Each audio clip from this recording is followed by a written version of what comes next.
Alright, and we are here at Anchorvale's Community Club for the top cut of today's Singapore Open 2. My name is Matthew Hui, And I am Justin Long. and we will be taking you through the top 8, starting with the quarter-finals. And it will be a match played between, I believe it was the first seed, Ian Lim, who went 5-1 in Swiss, against the 8th seed, squeezing in just at the back because he is Mr. Worldwide, Melvin K. Of course, he finishes in 8th place to take his way into the top cut and will play against Ian. I believe two actually played in the Swiss rounds, with surprisingly Ian coming out on top. Yeah. So Melvin was going to have that at the back of his mind going into this matchup. Ian hasn't really been a very new... It's not really a new face to our community. He has played in a couple of PCs and tournaments, but I believe this is his first time going into a top cut of a tournament of this size. Yes, definitely. Yeah. We've seen Ian make his mark in a few Premier Challenges, making it the top 8, occasionally into the top 4. But this is his big breakout performance. He will be going in with a chance to be the Singapore Open champion. Yeah, and if he can even get past this top 8, I would consider it an accomplishment already. Toppling Mr. Worldwide, one of the monsters of the APAC, of the Oceanic region. He's already done it once in Swiss. Can he do it again? He definitely has the advantage since he has won one best of 3 set. But now with the advantage of information, we'll see what both players have, since both have had one entire night to review their notes, talking to other players who have played their opponent, and we'll see what they have come up with going into this quarter-final matchup. Yeah, again, Melvin did go 4-2, so he just squeezed into top cut, whereas Ian is going in as the first seed, and well, the presumptive favorite. It's hard to not assign that label to Melvin. Yeah, it also makes me wonder what sort of team Ian brought. Maybe it's a bad matchup against Melvin's team. That's why he was able to take it easily in the Swiss rounds. Well, we did see Ian's team in the Swiss rounds though, and Melvin's team I think we've seen before. Though He has not changed it at all. though he's gone through several incarnations through the months, shall we say. Ian's team is a very hyper offense-based team, based on the Surge offense core of Tapu Koko and the Alolan Raichu. He also has a lot of other fast mons, like he's got 2 UBs, the Ultra Beasts in the Pheromosa and the Nihiligo. So you see a very team that's very, very, very geared towards a fast offense to overwhelm the opponent. Yeah. And it's surprising that Melvin would have lost to that, since usually Melvin's able to take the pressure and respond back. But apparently, Ian, we will assume, has the counters to Trick Room in the form of the Pheromosa to deny Trick Room in the form of Melvin's Porygon 2. Yeah, threatening that instant one-hit KO on the Porygon 2 is really threatening and would set him up for a decent advantage on terms of Pokemon as well. It's a huge problem for Melvin, since as we do know, the Pheromosa is carrying the Z Crystal and the Fighting Young all-out pummeling. And the problem for Melvin is that even after it Intimidate from Arcanine, I'm not sure Porygon 2 actually is still able to take that hit. Yeah, So it's a big problem for Melvin in terms of setting up Trick Room, which based on the team matchups, honestly, it could be quite simply an auto win if Melvin gets Trick Room up. But Pheromosa against Porygon 2 is not a fun matchup to play. Not only that, I think only Lele and, well, Whimsicott is rather frail, so I'll just ignore that. But I think only the Lele will be able to take that Fightinium Z from the Pheromosa and hope to live. Yeah, definitely. It's Melvin's only safe switch in, which is always going to be a problem because Fightinium Z from Pheromosa is a very powerful attack. Takes out the Porygon 2. Whimsicott resists, but even with the resistance. And if you want to talk about Lele, the Pheromosa might be backing the Poison Jab as well, so really covers a wide range of options of Melvin's team. Yeah, Ian's definitely careful. geared towards picking out a Beast Boost, and once with the Beast Boost, I think Poison Jab would then take out the Tapu. Alright, we didn't really have time to go through the teams as we are going into the match right now between Ian Lim and Melvin. Well, Ian's team is the Tapu Koko, Raichu, Pheromosa, Nihiligo, Drifblim. And his own, I believe that was another Tapu. Okay. It's going to be the Alolan Raichu and Pheromosa hitting the field for Super Ian. speedy start here for Ian. Whereas Melvin leads off with his Circuitry and his Whimsicott. So immediately threatening the Tailwind to get the jump on Ian in terms of speed. But at the same time, he really has to watch out for, in terms of giving the Pheromosa the boost, because if Raichu goes for Fake Out and Pheromosa for an attack into the Whimsicott, Whimsicott not only does not get a Tailwind, but gives up a Beast Boost to the Pheromosa. Yeah, although it's a very high-risk situation here because if Pheromosa does go for the Whimsicott, Xerky could easily take the Pheromosa out as well and pick up a Beast Boost. Yeah, the Dazzling Gleam, even though it's spread and not boosted by Steam type I attack think even a bonus. Thunderbolt would be enough. Pheromosa is just that frail. So it really, right off the bat, first turn, we have a lot of pressure coming up from both sides here. I guess the Fightinium into Xerky should be able to pick it up, but Melvin could go for a Protect as well, so it's down to Predicts, and Xerky does withdraw here, sending in the Tapu Lele. Assume Yes. to take in Fightinium Z. Yeah, that's Melvin making a call to bring in the Lele here. Oh, he also blocks the fake out from the Raichu. And here comes the fake out. It is blocked by the psychic terrain as Whimsicott goes for the tailwind. What does Pheromosa do? Here comes Pheromosa attack. Are we going to see a poison jab here to try and pick off the Whimsicott? Oh, but we do see the Fighting Z move into the slot, which is, we presume is going into the circuitry slot, which has now switched into Tapu Lele. Well played by Melvin here. He called the play that Ian would make and quite comfortably protects, quite comfortably protects the circuitry and is able to set up tailwind as well. Which Yeah, it does go into Tapu Lele here. As you pointed out, the one so safe switching on Melvin's side, and he does call it right in game 1. 4 times resist. Tapu Lele itself packing a fair bit of bulk, as we see, even with 4 times resist, Tapu Lele would have been KO'd with a neutral. Yeah. So a bit of pressure relief on the side of Melvin here. The Z Crystal, a Z move being wasted already on a Tapu Lele. Though Ian does have the option to switch in a Tapu Koko here to change the terrain to his preferred electric. He is staring down at Tapu Lele in tailwind though, with no way to match his speed of his own, which leaves both the Pheromosa, which we do know is not sashed, and will go down to a hit from virtually anything.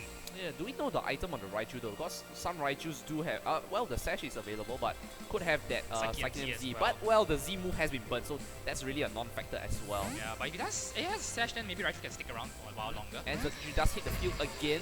Maybe taking a bit of a risk here, bringing in the Circuitry and risking a hit on that slot. Yeah, While Tapu Lele goes for a Dazzling Gleam, which would have killed the Pheromosa if not for the Protect. And a good chunk of damage to the Raichu. We do see it's going to be but Psychic goes into the Circuitry slot. Melvin would not have wanted his Circuitry to be taking free damage like this. That is a lot of damage, but at the same time, well, Melvin still does have Tailwind up, and the Dazzling Gleam at this point will be able to pick up 2 KOs if Ian does not switch. Unfortunately for Melvin though, the 2 KOs would not be for the Circuitry, so no Beast Boost for him this turn. Well, I mean, though we're not entirely sure which of the two between the Tapu Lele and the Circuitry are faster.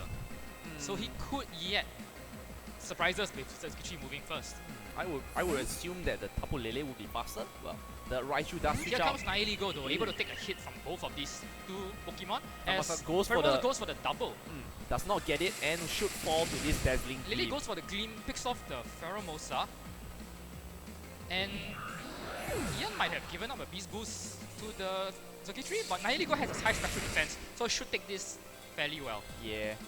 And at this point, I believe the Lele has locked himself into Dazzling Gleam. The spec's quite popular at this moment. Yeah, well, a good chunk of damage there with the specs. And Coco does come in to switch in, change the terrain to electric. So Lele having locked himself into a fairy attack is not going to lose any damage output to the terrain. Does boost Circuitry's damage output though, so... Oh, that is true. At this point, I think a Gigavolt Havoc from the Circuitry might wipe out the Coco. Ian's safe play here would be to double protect, you know, stall out that last turn of Tailwind, I believe. Though we do not know where the Sash is on Ian's team, and it could be on the Tapu Koko or the Nihiligo, but Nihiligo has Or the Raichu. Or the Raichu, exactly. So, but Melvin probably knows more than we do, having played Ian 3 times, or well, maybe 2 in Swiss. Melvin does still have the Whimsicott. This is the last turn of Tailwind, and yeah, I think Ian might go for the safe play of a double protect, but no protect from the Tapu Koko, as he's gonna eat a Dazzling Gleam, specs boosted in the terrain, and are we gonna see Melvin go for the double? Oh, but goes for the Gigavolt Havoc here. Through the protect in electric terrain.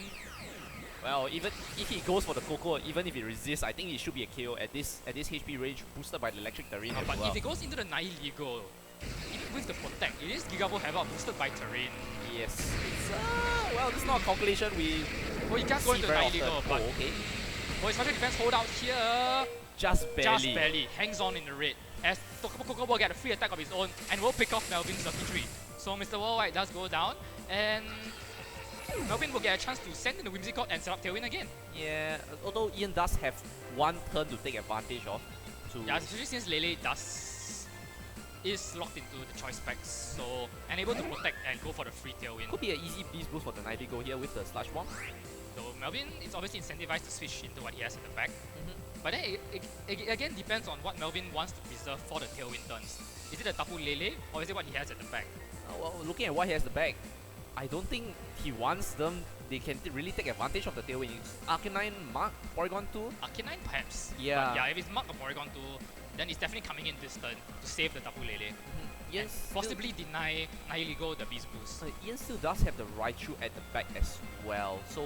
Interestingly enough, if Nihiligo is carrying the life orb, it can still fire off one more attack without going down to the recoil. Tapu Lele does withdraw here, sending in the is Porygon 2, so no, it shouldn't be a Tailwind setup here. Should be a special attack boost? Oh, sorry, physical attack boost here. Yeah, thanks to Nihiligo's Nihiligo. defense is really subpar. And what? A second protect? From the Nihiligo? That's strange. I thought you were gone for the KO on the... Did he forget the Tailwind and run out? Maybe. Or was he afraid of attack from the Whimsicott? Maybe a Moonblast. But I don't think Moonblast actually... Oh, wait, at 20 HP, I suppose it will go down. Well, Tailwind is up here and... Ian sacrificing a free Tailwind to Melvin, though Porygon 2 was probably hoping to take more damage there. But now Whimsicott can go for the Moonblast in... Oh, but now Nihiligo can protect again. Yeah, it's a bit tough because although Melvin has set up the Tailwind, none of his mons really Nihiligo take goes advantage. for a third protect in a row. So we're yet to even find out what item is carrying here. And you see the Moonblast into the Tapu Koko. Melvin making a read there. And we'll pick up the KO. Yeah. And we will see a try attack as well. Going into the protect here. And Ian... So Ian forced to bring back the... But Raichu is going to be boosted by the Surge Surfer at least. Well, not for long considering Melvin does have Lele at the back. So he does have one turn of guaranteed double speed. So he's able to match. Well, able to outspeed. Oh, well, he's probably still outsped by the Whimsicott under Tailwind. Yeah, and Lele is going to come in, so Fake Out. Yeah, Fake Out is a dangerous move to make.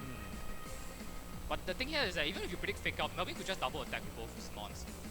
And the Porygon 2 does withdraw. But does withdraw Porygon 2 and exposing the Lele to a potential Nah, Thunderbolt in the this Lele should be going down to the Whimsicott, so I think it's a risk Melvin is willing to take here at this point. And we do see the Fake Out. Yeah, Ian does fall for the Fake Out once again. And Moonblast comes out from the Whimsicott into the Nihiligo, which does resist Fairy, but at that health, not going to be able to hang on.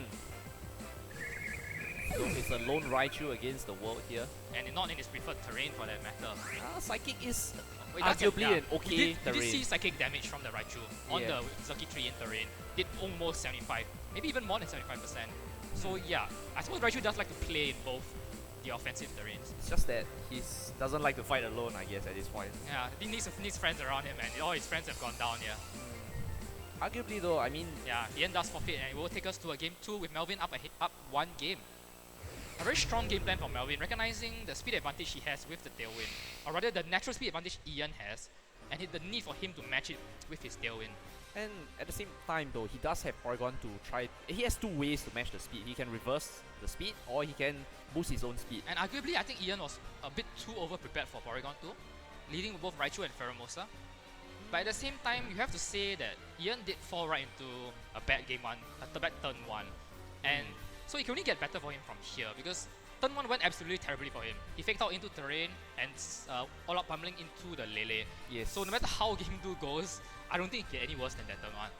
Yeah. So Ian can only improve his matchup from here, and Melvin had to get everything right for him in turn 1 to swing the momentum in his favor.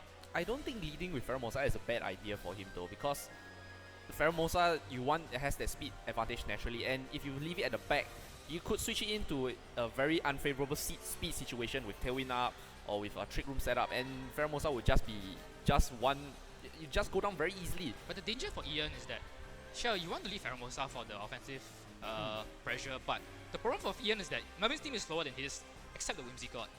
Whimsicott actually outspeeds everything except the Pheromosa and will get a KO with the Moonblast. Never thought I see the day where Whimsicott actually pulls in weight in terms of KOing the opponent here. Yeah, but Pheromosa, and it is sashed. We do believe it is sashed, so even a Poison Jab will not KO the Whimsicott, and a Moonblast will then finish Pheromosa off. So it's a very dangerous decision to keep the Pheromosa. Yeah, high risk, high reward here for the Pheromosa players. And we do go into game 2 with Ian hoping to take this match and take it to a game 3. Yes, here comes our game 2 leads for both players. It will be Whimsicott and Circuitry again for Melvin. If it ain't broke, don't fix it. And well, we do see a change up for Ian. It is going to be the Drift Blim and Coco. Electric Seed Drift Blim? We should see it shortly, although the electric terrain does boost. No. So no physical defense boost for Drift Blim, probably holding the Psychic Seed instead. Yeah, but I think I do see Ian's plan here is to match the Tailwind that is going to come out from Melvin's side here. And to give Circuitry terrain as well. Not only that, I mean, Gigavolt have out into the Drift Blim. It's an easy pick KO why here. Don't you lead the Lele instead? To give your Drift Blim the boost as well. I have no idea. Especially since Dripplings don't typically carry Protect, which makes Gigavolt into that slot. Thunderbolt into that slot, a KO. And okay, we do see the Dazzling Gleam here. And No Tailwind from the So Whimsicott. no Tailwind from Whimsicott as Moonblast comes out into the Coco. Melvin taking a chance for free damage. And special attack drop as well. Might be big as Dribbling does go for Tailwind, but might be going down here. Unless Melvin doubled into the Tapu Koko. And we do see a Thunderbolt. Should be picking up an easy KO on the Dribbling Yeah, here. with the terrain boost. Without No the special seed defense boost either. Yeah. Dribbling goes down and Circuitry gets a Beast boost. But Ian now able to play under Tailwind for one turn until Melvin matches it next turn. Yeah, and the problem is that Melvin can just match it so easily. Prankster is such a good ability for him here. Yeah, he can just protect and Tailwind. It's a very safe play that I don't think Ian can punish outside of taking a Beast boost on a Nihilego perhaps. He has to punch through the Yeah, it's going to through. be Nihilego, and Nihilego does make sense since it is the most specially bulky mon on his team. Yeah, and Melvin's team has been shown to be very reliant on special attacks. Melvin could take a chance here. He could Tailwind and not protect with Circuitry, just going for an attack straight away. If he reads that Ian is going to double. I don't think into there's the any advantage for him at all. Actually, no. The Whimsicott is Because- chipped already, so the Sash is Yeah, out of the especially picture. since Yeah, you're right. by setting up Tailwind on the second turn, Melvin is going to have one turn of Tailwind advantage regardless afterwards. I see. So The question is whether Melvin wants to protect the Circuitry, which is a bit of an obvious play, or switch in something, try and regain momentum if the double target into... Actually, no, Ian doesn't even need to double into Whimsicott because, as you pointed out, the Sash is broken.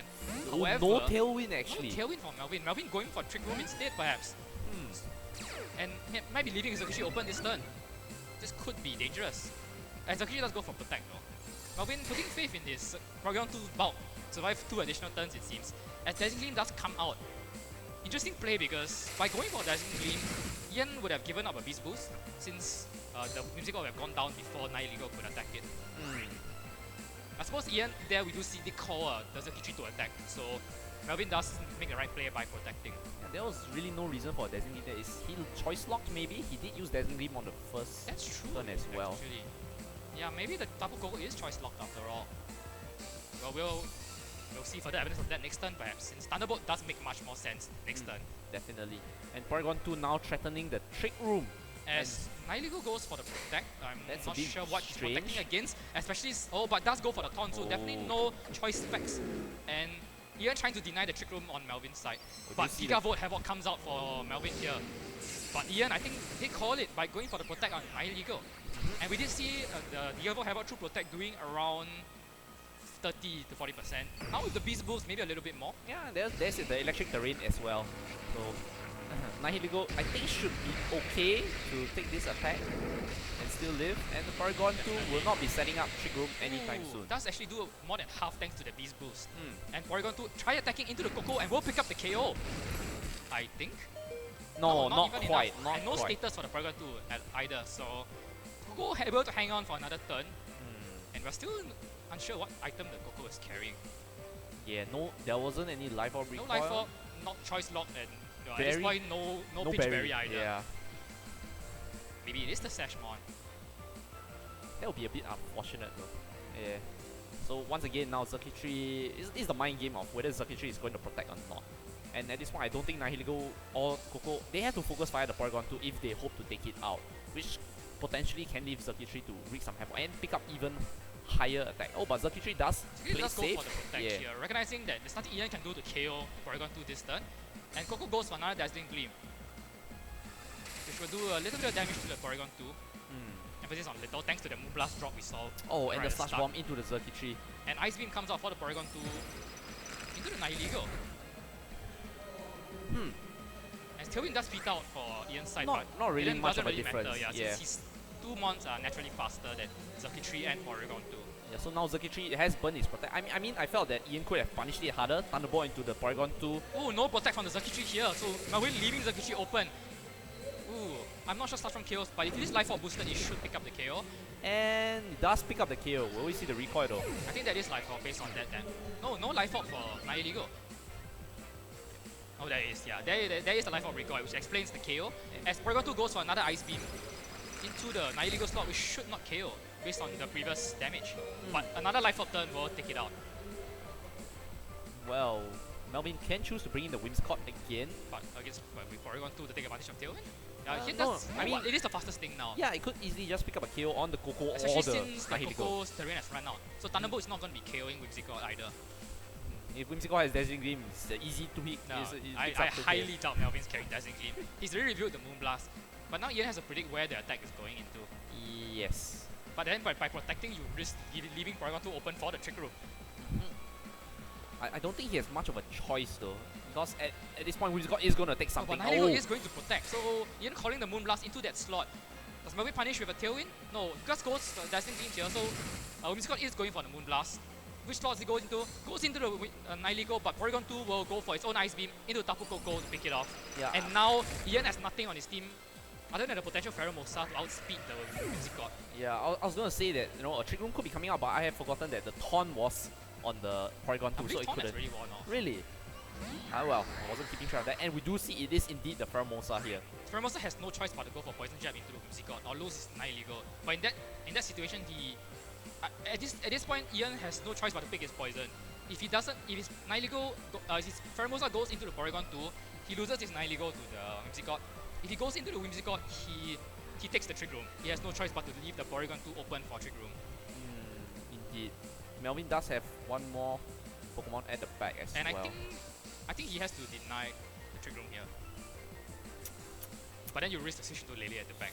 But I don't think Melvin wants to switch here. Melvin's going to I think Melvin is best placed in Moonblast and Trick Room, but again, we do see the Tailwind. So Melvin just setting up the Lele at the back for an easy kill with Dazzling Gleam, it looks like.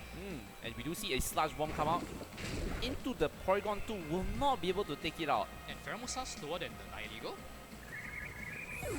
Huh. It is. Huh. That is interesting.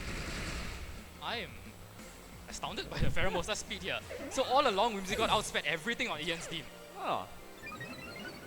So Beast Boost does go up, but nah, it's not gonna survive the fire attack. Okay. Come on. Well, it will. Since Porygon 2 did not get the special attack boost. But now Lele comes in with the specs, with the Tailwind. I think Drifloon is still alive. No, it's Drifloon went down to Thunderbolt, and that should be game. At this point, it doesn't matter. Oh, it's only Pheromosa against the it doesn't matter if the speed advantage is on Melvin's side or not. Yeah, because Pheromosa can only pick one target.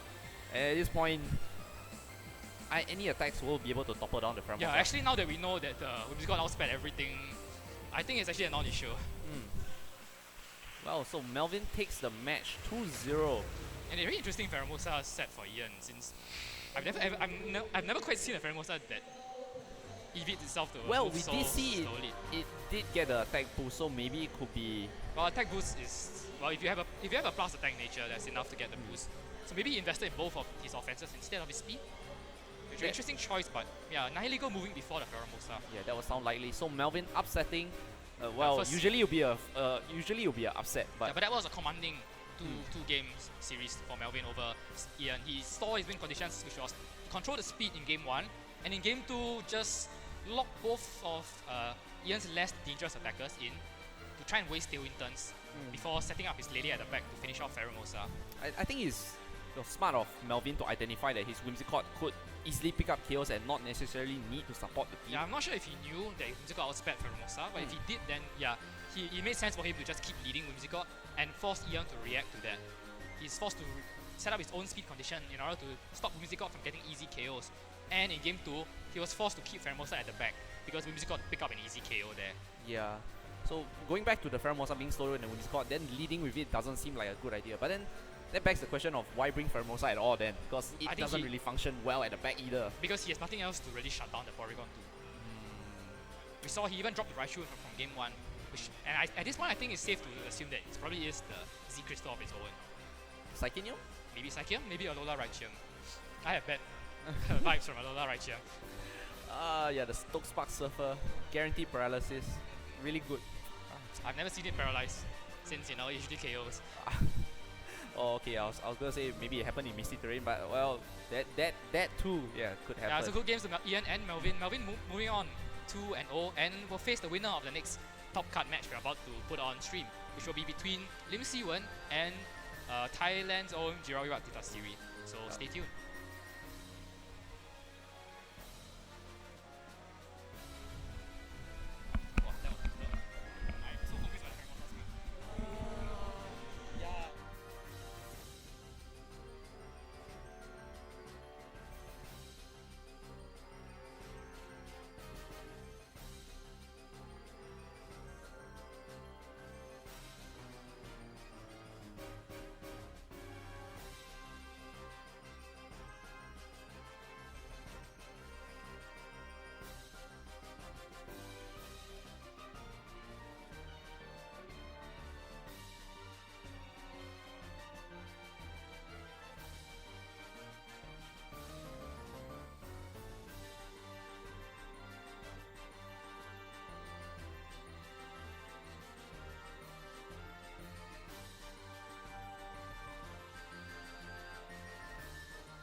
I'm back, and with the winner of the top 8 match we just saw, Melvin K. So, well, Melvin K, not Justin, no, but congrats, Melvin.